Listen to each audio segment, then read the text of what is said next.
ఎక్కడి నుంచి వచ్చారు? బొడ్డువానిపాలెం, బాపట్ల జిల్లా. ఇప్పుడు చంద్రబాబు రోజుకు ఒక మాట పెట్టి కాంగ్రెస్ అన్నాడు, నిన్న బీజేపీతో పోతు, జనసేనతో పోతు. అందరూ కలిసి వస్తున్నారు, జగన్ ఏమో సింగిల్ గా ఉన్నారు. ఎలా అనిపిస్తుంది?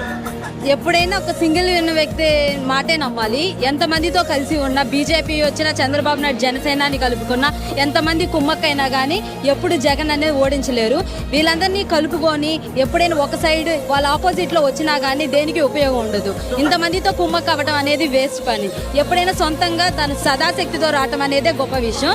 అది జగన్ చేయగలడు, తనే గెలుస్తాడని మా నమ్మకం. ఇప్పుడు చూస్తున్న స్కూల్ గ్రామంలో డెవలప్మెంట్ జగన్ ఎలా చేశాడు, ఎలా అనిపిస్తుంది? మేము చదువుకున్నప్పుడైతే గవర్నమెంట్ స్కూల్స్ అనేవి వేస్ట్, అందరం ప్రైవేట్కి వెళ్ళాలనే ఆలోచన ఉండేది. ఇప్పుడు ప్రజెంట్ సిచ్యువేషన్ చూస్తుంటే మాత్రం చాలా మంది గవర్నమెంట్ సైడ్ వెళ్దామని ఆలోచిస్తున్నారు.